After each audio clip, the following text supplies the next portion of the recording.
Deuteronomy chapter 11. Love the Lord your God, and keep his requirements, his decrees, his laws, and his commands always.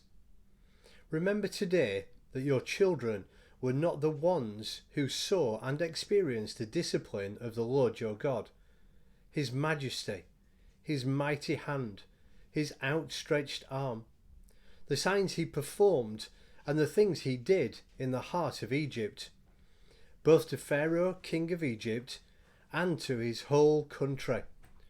What he did to the Egyptian army, to its horses and chariots, how he overwhelmed them with the waters of the Red Sea as they pursued you, and how the Lord brought lasting ruin on them.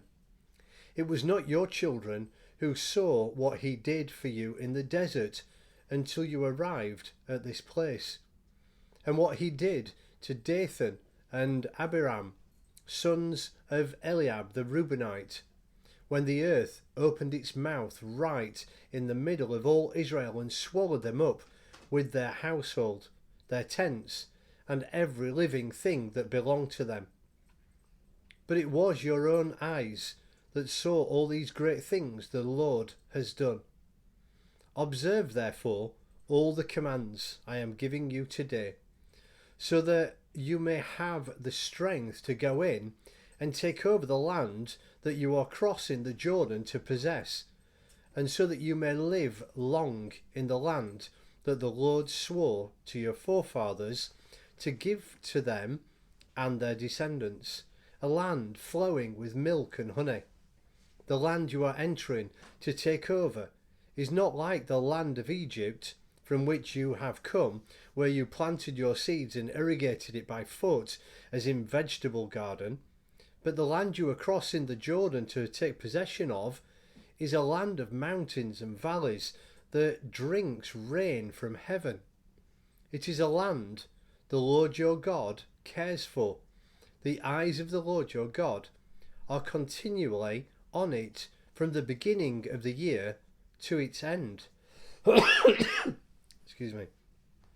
So if you faithfully obey the commands I am giving you today, to love the Lord your God and to serve him with all your heart and with all your soul, then I will send rain on your land in its season, both autumn and spring rains, so that you may gather in your grain, new wine and oil.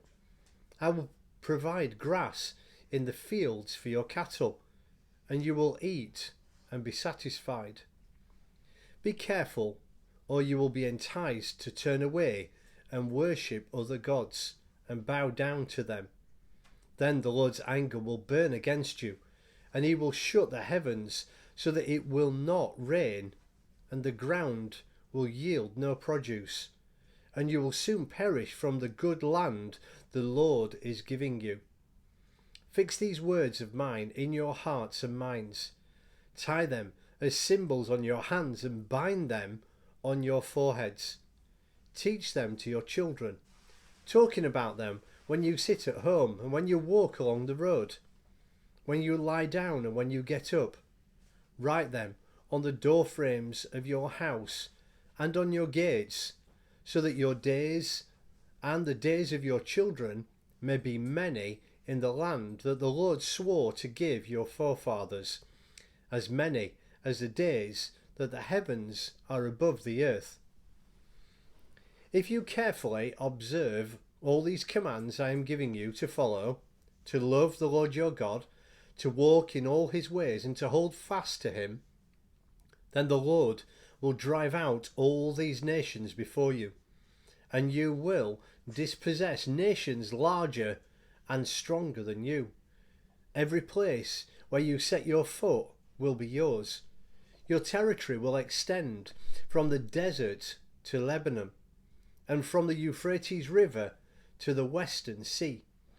No man will be able to stand against you.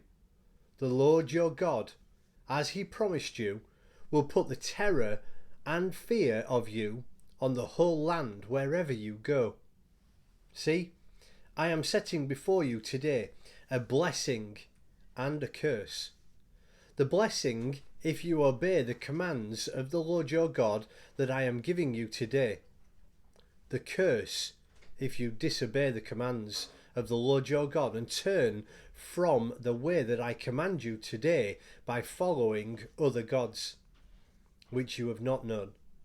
When the Lord your God has brought you into the land you are entering to possess, you are to proclaim on Mount Gerizim the blessings, and on Mount Ebal the curses.